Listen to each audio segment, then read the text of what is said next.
always gonna be another mountain.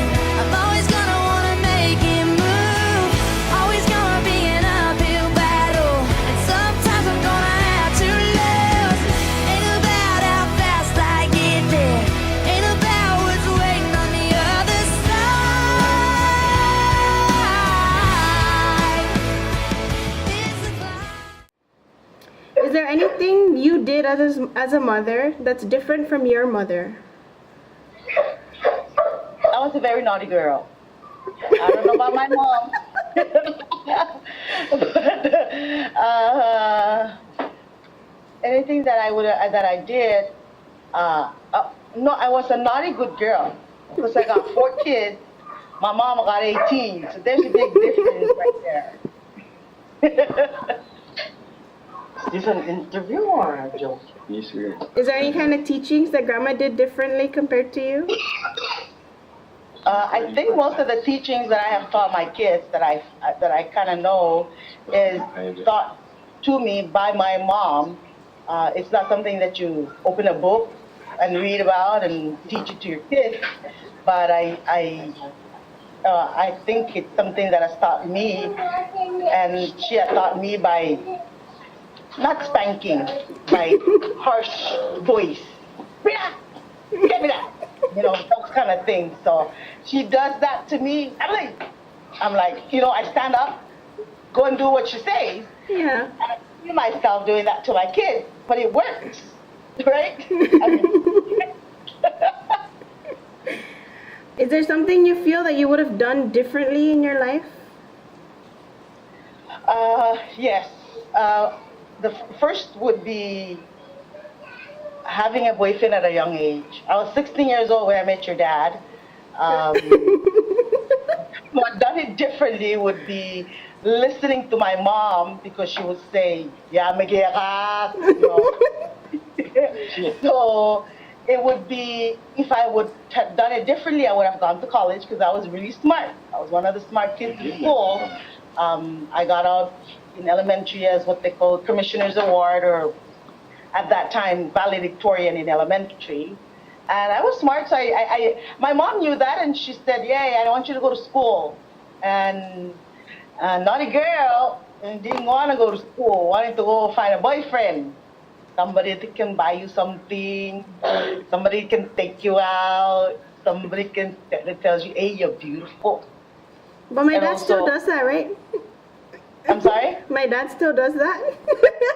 Oh, yeah. No, but this time it's by threat, not by, you know. Okay.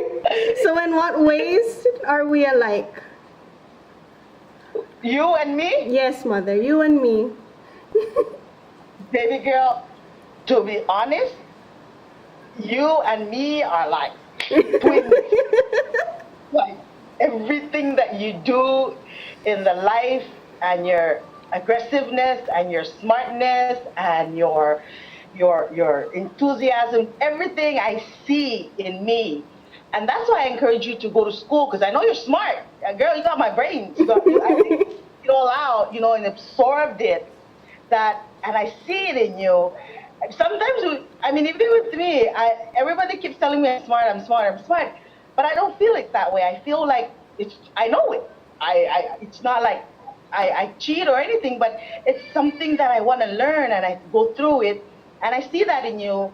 You know, you keep saying, "Oh, this is hard, and you come up on the top, you know, like way over the top, and you're like, "Man, did I just do that? Or was that teacher right? Did he give me the right grade?" 'Cause I get that, and I see it in you. Especially now, dressed up in Mama's I see. But yeah, that you and me, we're sisters now. We're twins. So in what ways are we different then? You're very different in other things, like you're too you're too mature for your age, I think.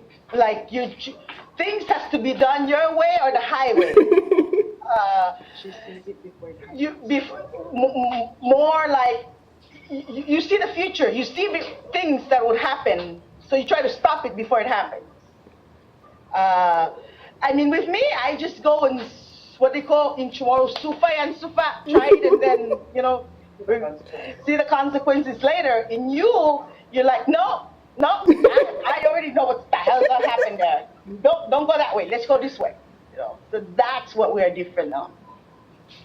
Is there anything you regret doing or like having done as a parent? I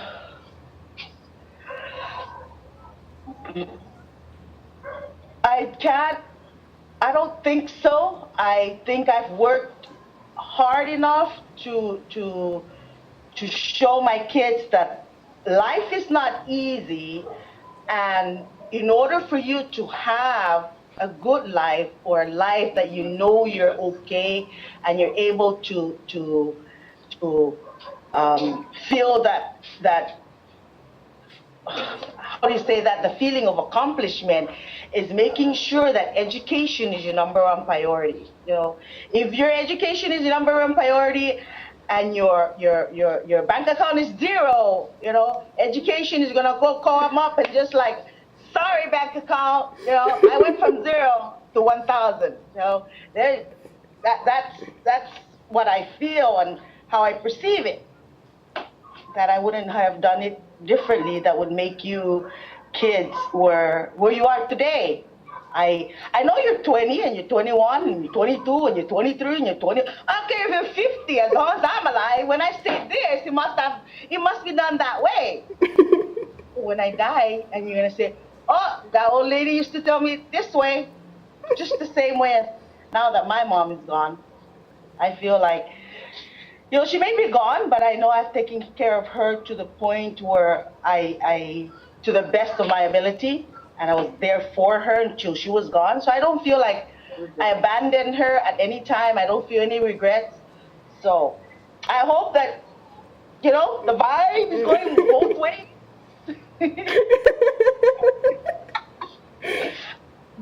Do you have any advice for me as a young adult going into life, I guess?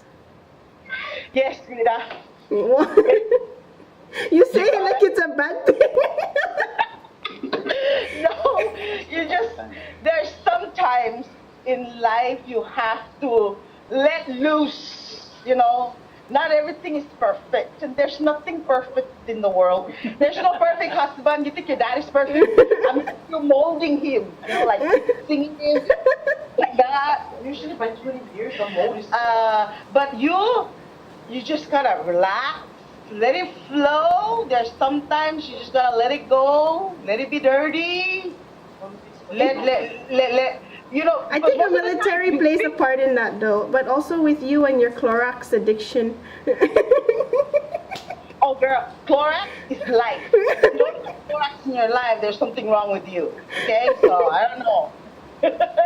That's what I say. You and me, we're twins. We're in the same boat, like eye to eye. Okay, thanks, Mom. All right, you're welcome.